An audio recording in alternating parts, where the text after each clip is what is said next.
Welcome, dear friends, to Cardiac Radio at 11 p.m., nourishing our souls with more Immortal Messages. Immortal Messages is the program based on the book Psychophonic Instructions. And this book has messages to prepare you and I, all of us, to better immortality. We have been living for many lives, reincarnating, and discovering, learning new things. Today, the presence of Camilo Rodrigues Chaves is going to illuminate us.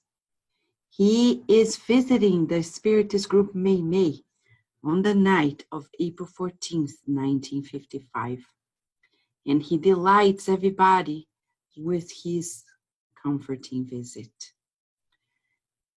Do you know who Camilo Chaves is? It's very important to know, it's not by chance. Camilo Chaves was born in the state of Minas Gerais in 1884. There was a moment in which his Catholic family thought he would be best by turning his effort to the church. So he traveled to Rome and started studying at the University of the Vatican. He actually got his degree, doctor in theology, doctor in philosophy, in sciences, math, many things. He knew several languages, including the ancient Greek, including Latin and ancient Greek. But one day, he decided that it wasn't for him. He went back to Brazil, and once there, he met his wife and got married, and he had 3 children. Later, he became a politician, a good politician, to the point that he became a senator. Yes, representing, of course, the state of Minas Gerais as a politician, and later in the matters of the national issues in Brazil. But then he got to know of Spiritism. Once he got to know of Spiritism, he started dedicating his life to it. He did so many things, it's hard to summarize it here for you. But at some point, he gives up on politics to dedicate his life to education, in the sense of opening the first Spiritist college. In Spiritist college, he thought as a dream to create the Spiritist University of the state of Minas Gerais. How beautiful is that? He had several roles in the Spiritist movement, including as the president of the state of Minas Gerais, the federation, and he helped so many. He helped the poor. He was the real deal. But one day, in 1955, January, he discarnated all of a sudden from a heart attack. What happened thereafter? How was his condition in the afterlife? Arnaldo Rocha, as the director of the mediumistic meeting, he says the following. His discarnation was actually February 3rd. He says, it was the first time we had the opportunity to watch a newly discarnated companion communicate on the material plane with such balance and security. Dr. Camilo, a valiant worker of Spiritism, passed away as the president of the Minas Gerais Spiritist Union. And through Chico Xavier, he delivers a comforting message, one that is truly food for thought. Are you ready, friends? You and I are here today incarnated, but when God calls, we won't be here. Are you ready for this transition? We need to talk about it. And we're talking about it here with Camilo Chaves, Dr. Camilo Chaves.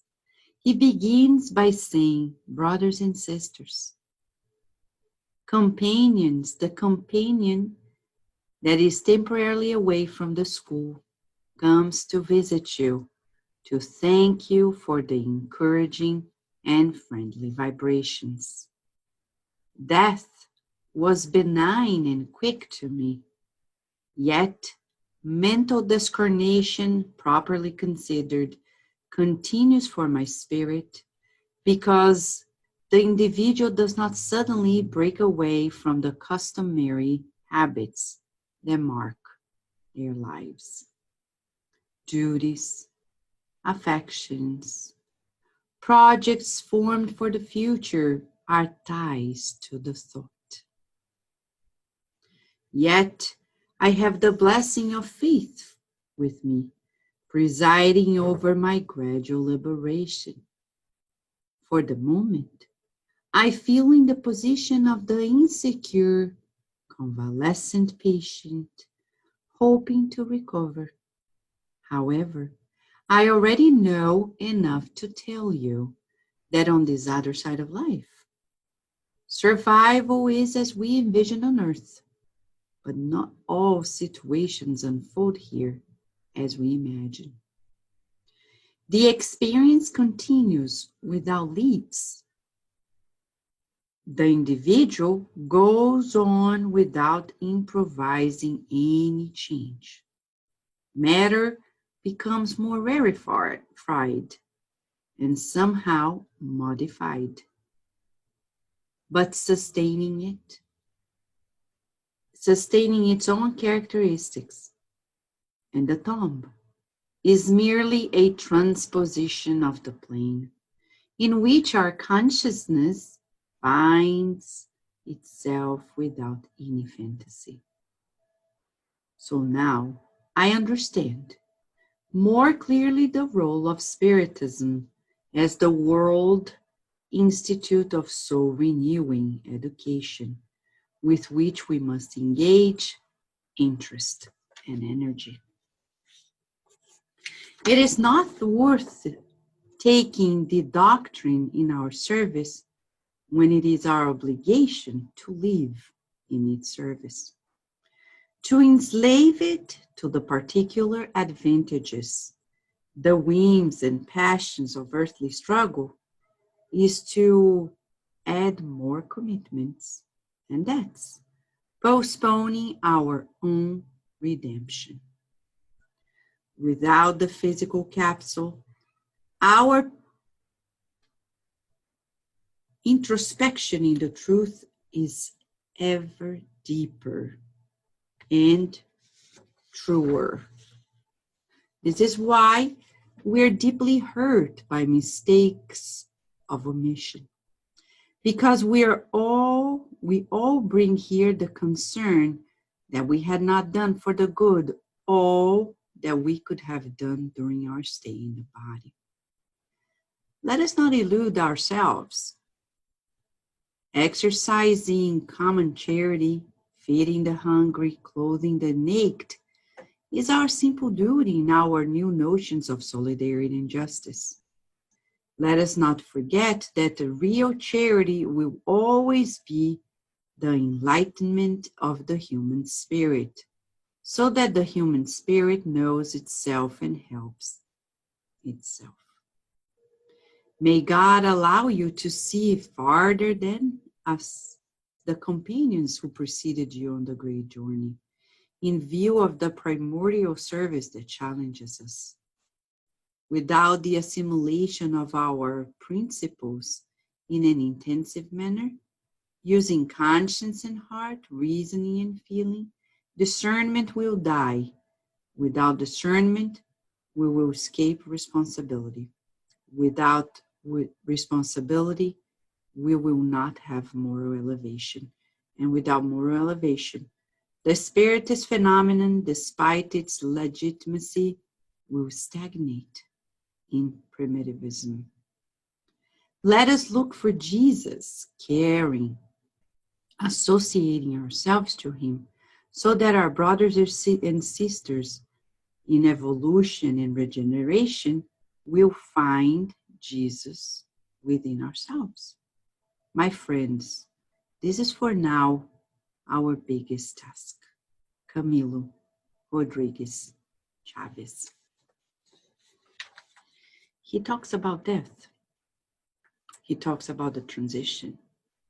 He talks about the choices we make in our everyday life, the use of our time, of our resources. He talks about all of it. And the question to us is, what are the mechanisms of death that we need to understand to adjust ourselves during this school time in our reincarnation? So he says, death of the physical body is one thing, mental discarnation is another. What does he mean? Let's go to the book, Heaven and Hell by Allan Kardec. And in that book, we're going to find chapter 1, part 2. It's about the passage. And Allan Kardec discloses to us that when the body can no longer sustain the life of the spirit can no longer live connected to it. So death is not about the spirit running away, being expelled, being sucked somewhere else. No. It's when the physical body does not allow the connection any longer. In Dr. Camilo Chavez, it happened all of a sudden like a heart attack. It was his time, like for Kardec, for Dr. Marlene Nobre, and others. It's how it is. He is doing well. 3 months later, actually 2, because he died February 3rd, April 14th, in less than 2 months, he's allowed to come and communicate to the group and have good balance and discernment, very much lucidity, which is not common. And he comes to teach us much. He says, even though I'm here communicating with you, I'm still discarnating. What does that mean? I'm still connected. And he says to what? And you think it's only to objects? No, he says, duties. He was a dutiful man. He had his daily routine and the tasks, the social duties. He's still connected to them. Second, affections. He still has his affections, the heart connections. He didn't expect. He's still learning to detach. And projects that he had for the future. As I mentioned to you, one of the things he wanted to do was a Spiritist university in the state of Minas Gerais. A dream that we do too have, right? I have that dream too. Hopefully, the future generations will be able to help them out to build it up. Who knows? But he says here, future projects, and these are ties to the thought. All right. This is exercise number 1 for you and I. What are the ties of thought that we have nowadays that would not allow us to discarnate easily? What do you think? We need to meditate, right? Yes. Things that for the lay person, somewhere out there, so natural. But for you and I, who know more, we have no excuse. Oh, but my family, I love them. But you need to love without attachment. Because they are children of God first. 2, our roles and commitments Am I defined by what I do? I shouldn't. And the projects of the future. When life surprises us with the unexpected, will we be ready? Joana de Angelis says in the book Happy Life, we need to think about death every day. And at Cardiac Radio, we need to talk about it every day too.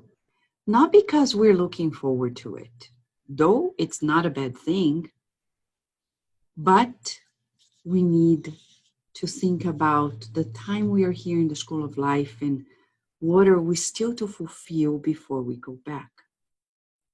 And it's everything to do with the inner. The external rarely has everything to do with it. He says he had this gradual liberation, but he's still adapting. Remember, when people discarnate, it's a readaptation. Though we've been there, done that, it's a readaptation. We were here, now everything changes. Matter is rarefied. Everything's different. And he says more. Here, the things that we thought about, they exist, but not everything is as we imagine. What is he talking about? He says there are no sudden changes. We don't discarnate and suddenly we feel better. We were sad and now we feel happy. That doesn't exist. No reports by any medium says somebody was depressed, they died, and now they're happy. All of a sudden, no. So, for those who have suicidal thoughts, watch out. Because life's not going to change if we simply run away from life. Watch the program Memoirs of a Suicide that we've done at Cardiac Radio at the beginning of this year. You can go to a Facebook playlist. You can go to SoundCloud playlist. You can go to our YouTube channel at Cardiac Radio and go through the very list that I'm mentioning to you. And thus find out the beauty of this teaching, showing to us that if you have a heavy heart, heavy pains, find help. First, by praying to God. Second, by crying out for help. But don't forget to pray. You hear the ambulance? It's because it's something we can't forget. We have to keep in mind, prayer to God comes first. And then you see the ambulance? Yes. The firefighters passing by. The noise reminding us. When we're thinking of quitting life, we need to run for help. It's an emergency. This past Sunday, we had a program at Cardiac Radio with friends that talked about suicide. Life is Worth was the name of the program. Beautiful program. And we need to invest on it. Then he said something to us and we can't forget. Now I understand more clearly the role of Spiritism. And Camilo Chaves was so influential in Brazil. He had connections even with the Pope. Yes, when he lived in Italy, he had connections with the Pope, Pope X at the time. And yet he found Spiritism revealed to him everything that he needed to know. And he says, now I understand more clearly the role of Spiritism. And he says, what is it? To educate our soul, renewing ourselves. He calls Spiritism as the World Institute of Soul Renewing Education. Wow. And you and I, are we taking it for granted by any chance? Because if we are, he's saying, it's not worth it worth taking the doctrine in our service when it's our obligation to live in its service? Are we just absorbing it, or are we already sharing it? Are we sharing it, or are we keeping it only to ourselves? Question. To enslave Spiritism to our personal advantages means to add more commitments and debts, postponing our evolution. So he says in the afterlife, everything is true, or there's no fantasy. And he says, what do I regret the most? Now, prepare for this. This is the best part of it all. He says, we are deeply hurt after death by mistakes of omission. Wow. Because we all bring here the concern that we have not done for the good all that we have done during the stay in the body. If you discarnate today and I discarnate today, how much laundry you've done at home is not going to count. How many jobs you had, it's not going to count. How many titles you have, not going to count. How many how much, social influence you have, it's not going to count. It's going to count what we've done with ourselves and our responsibility with others. And what we haven't done hurts as much as the things that we have done wrong. This matches so much Kardec's explanation in the last chapter of the third part of the Spirit's book about moral perfection, when he talks about the mistake of omission. Camilo Chaves is saying, when you know something is right and you don't step forward to speak up, when you know something wrong and you don't do anything to prevent its escalation, we're going to regret it. It's when somebody calls you and says, did you know that that person divorced? No, I didn't. Oh, they said that that person divorced because they cheated on that person, on their spouse. Oh, really? And then we think that we're just playing a game, gossiping. But you know the person. You know that that person is reliable, is truthful, and you don't say anything. Because it's your friend, right? You don't want to hurt your friend by saying, no, I'm going to defend this person. The mistake of omission.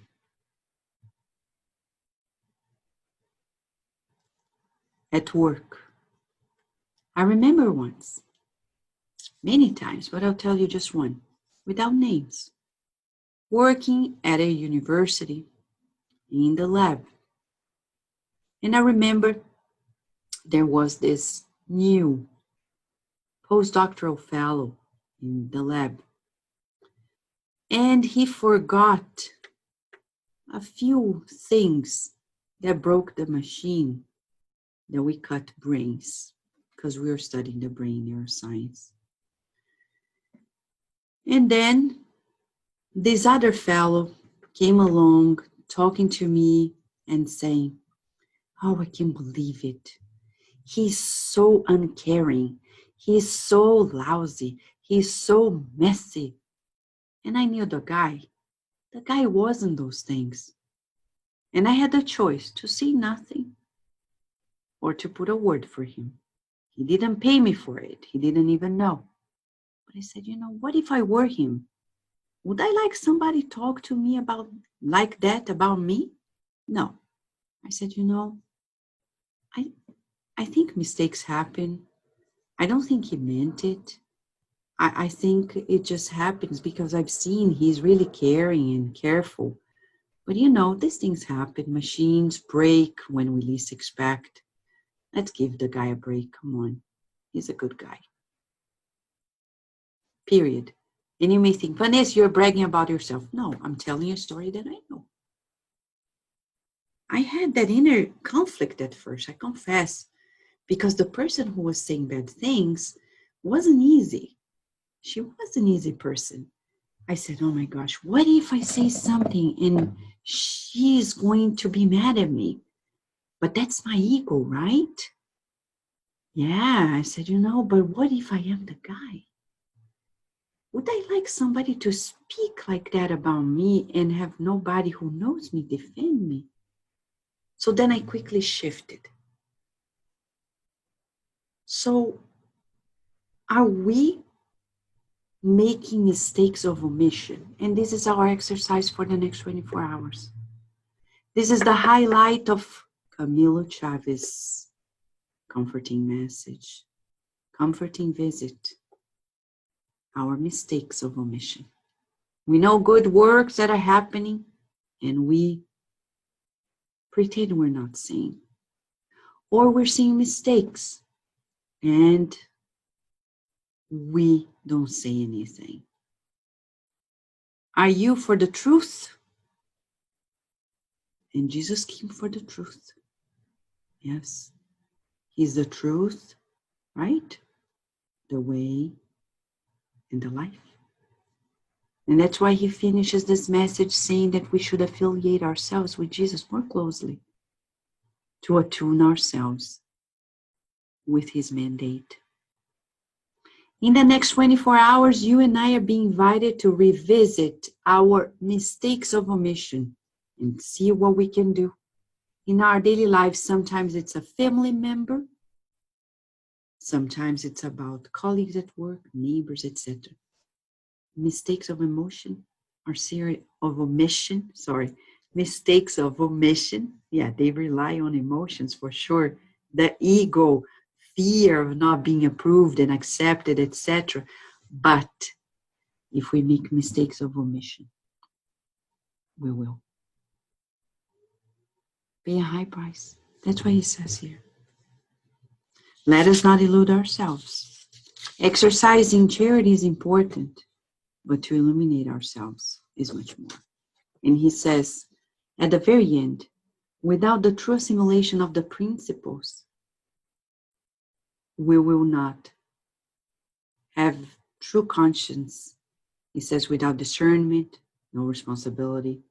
Without responsibility, no more elevation. And without more elevation, we cannot help the Spiritist movement, he says. So he's inviting you and I to this deep inner search on our mistakes of omission while we're still reincarnated.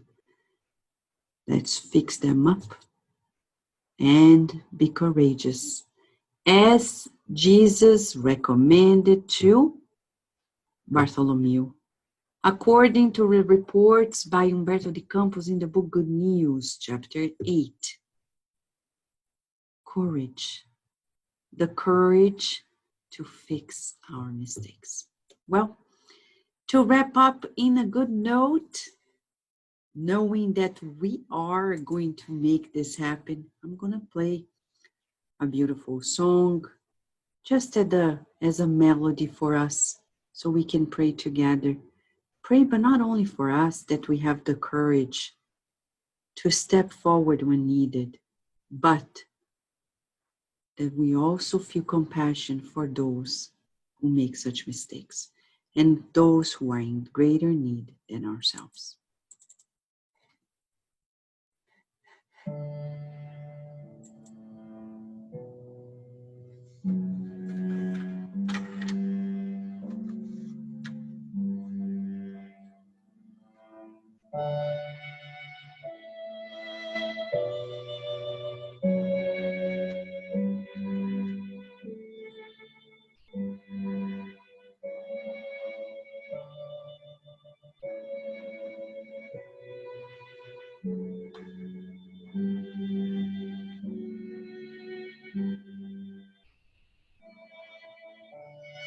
In the joy of this melody, we raise our thoughts to you, Master Jesus, for the mercy in bringing Camilo Chaves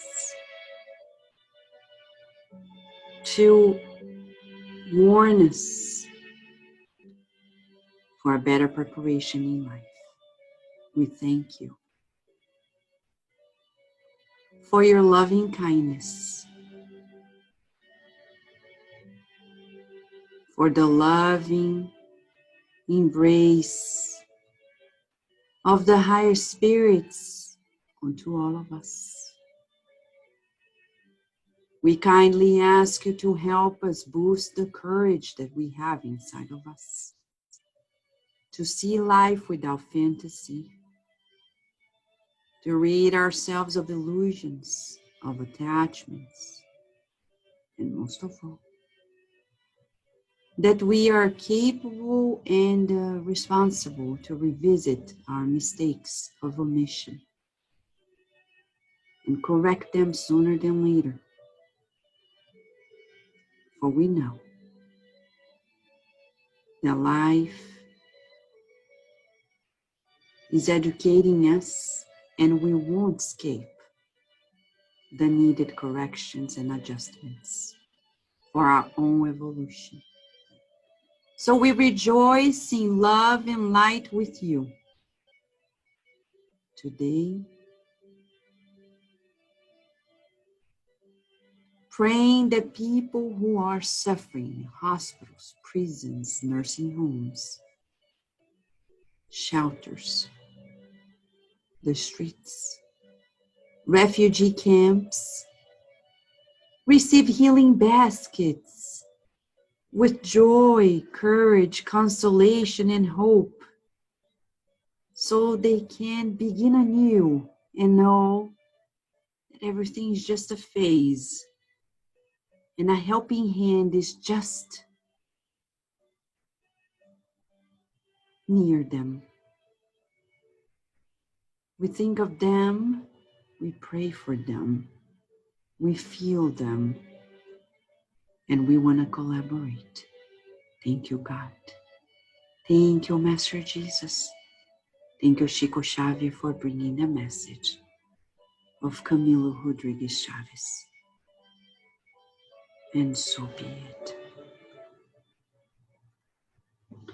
What a joy for us to receive his comforting visit, allowing us to learn about mistakes of omission and many other things. We wish you lots of blessings. We wish you a beautiful day and beautiful discoveries, empowering yourself wherever you are, so we can all continue our evolutionary march towards the light. Because here at Kardec Radio, we're always nourishing our souls. Thank you, friends.